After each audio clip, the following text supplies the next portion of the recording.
المواد التي يدرسها الطالب بالدبلوم العام التربوي بأي جامعة تنقسم إلى قسمين: قسم يهدف إلى إعداده معلما جيدا، وقسم يهدف إلى إخراجه طلابا جيدين. ما تيجي أقول لك إيه المواد اللي هتتعلمها في الدبلوم العام التربوي بجامعة الأزهر؟ يلا بينا يلا بينا. سوف تتعلم في جامعة الأزهر، أي في كلية تربية جامعة الأزهر، 18 مادة، منها المثاني والفرادة.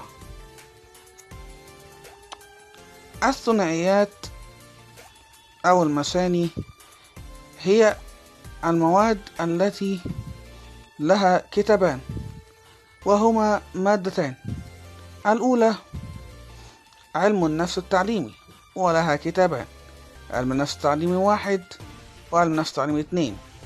الأول يختص بالنظريات علم النفس التعليمية، والثاني يختص بتطبيق تلك النظريات على الطلاب، وفيه تدرس الإحصاء.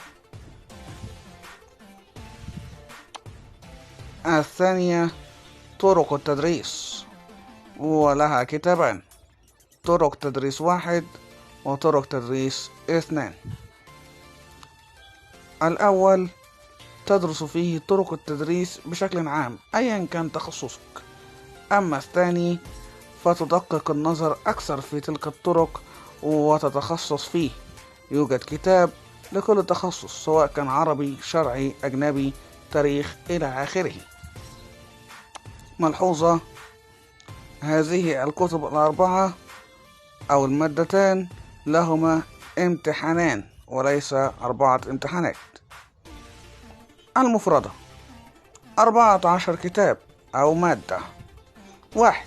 التربية المقارنة، تدرس فيها المناهج الأجنبية وتحدث مقارنة بينها وبين المناهج المحلية. 2. المناهج التربوية، تدرس فيها المناهج المحلية. 3. فلسفة التربية، تدرس فيها الفلسفات التي أسست على أثرها تلك المناهج. 4. الأصول الاجتماعية للتربية، تدرس فيها الأسس الاجتماعية التي وضعت على أساسها هذه المناهج وفلسفتها وتطبيقها الاجتماعي على الطلاب. 5. التربية ومشكلات المجتمع، تدرس فيها المشكلات المجتمعية التي تؤثر على تربية النشء داخل المجتمع. 6. التربية الإسلامية، تدرس فيها القضايا الكبرى وتعلقها بالإسلام مثل القيادة وغيرها. 7. الفكر التربوي الإسلامي، تدرس فيه الآثار والأفكار التي طبقها العلماء المسلمين أثناء تربيتهم للنشء وتعليمهم.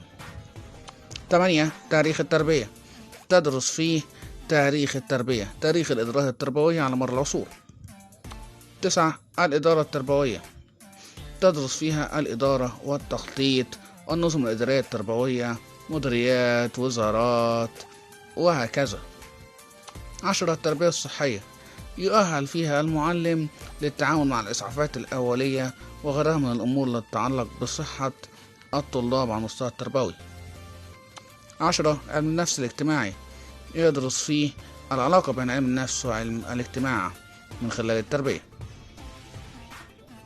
12. علم النفس النمو، يدرس فيه النمو للطلاب وعلاقة ذلك وتأثيره على التربية. 13. التدريس المصغر، يدرس فيه التدريب على التدريس وهيئاته وكيفياته وهكذا. 14. الوسائل التعليمية، يدرس فيه الأدوات والطرق التي يستخدمها عندما يعلم الطلاب من خلال التكنولوجيا وغيرها. ملحوظة: أي تغيير في هذه الخطة أو طرق تدريسها أو المواد فهو تحديث لم يصلني.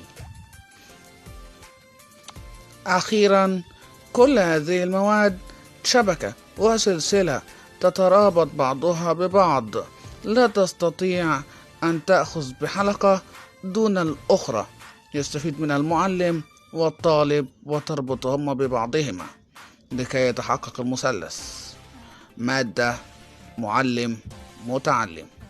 أتمنى نكون استمتعنا وتعلمنا سوا. ما تنساش تعمل لايك وشير.